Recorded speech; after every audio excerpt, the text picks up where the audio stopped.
Friends, Satya study junction में आपका स्वागत है। और आज मैं आपके लिए लेकर आई हूँ leading case third year second semester का, और जिस सब्जेक्ट टैक्स लॉ, आयकर अधिनियम, जिसे कर विधियाँ भी बोलते हैं। और इसका फर्स्ट के बाद सेकेंड केस में लेकर आई हूँ Calcutta discount company limited appellant अपीलार्थी versus income tax officer company district एवं अदर्स उत्तरार्थी रिस्पोंडेंट।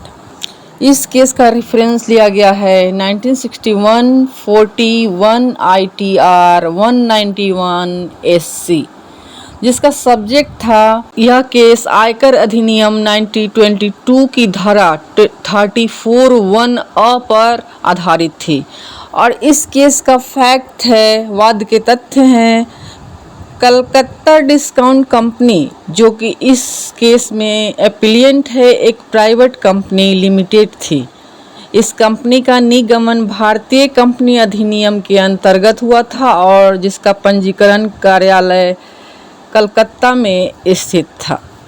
इस कंपनी पर कर निर्धारण 1942, 43, 1943, 44, 1944, 45 पर आदेश दिनांक 16/1/1944, 12/2/1944 तथा 25/2/1945 के द्वारा टैक्स लगाया गया था। यह टैक्स निर्धारण आयकर अधिनियम की धारा 23(3) के अंतर्गत किया गया था। इसके अंतर्गत लगाए गए करों का भुगतान कंपनी द्वारा कर दिया गया।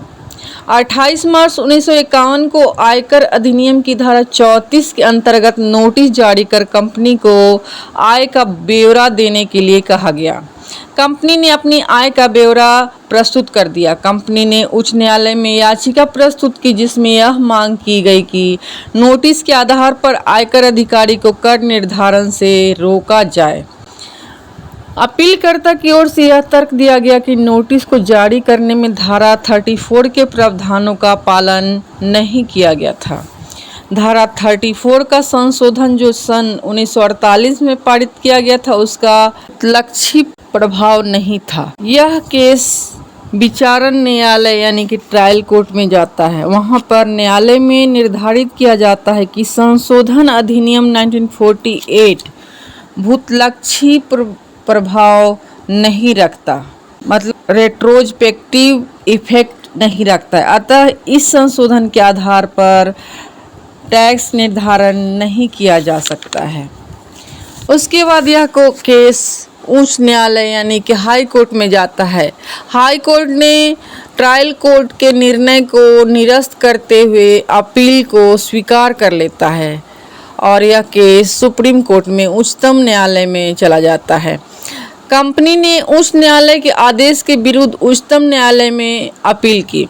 न्यायालय ने कहा कि पुनः कर निर्धारण का नोटिस 4 वर्ष बाद किंतु 8 वर्ष के पहले देने की 2 शर्तें होती हैं।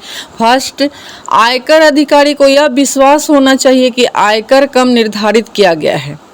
दूसरा, ऐसा करदाता की भूल या चूक के कारण हुआ है।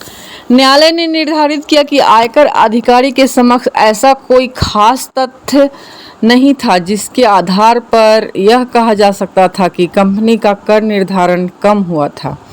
अतः आयकर अधिकारी को धारा 34 को लागू करने का न तो कोई कारण था और न ही क्षेत्राधिकार। यह अपील स्वीकार कर ली जाती है। हम विचारण न्यायालय के निर्णय की पुष्टि कर दी जाती है। इस केस का विधि का प्रतिपादित सिद्धांत है, फर्स्ट, धारा 34 के अंतर्गत क्षेत्राधिकार का प्रयोग करते समय आयकर अधिकारी को यह विश्वास होना चाहिए कि कर निर्धारण कम हुआ था।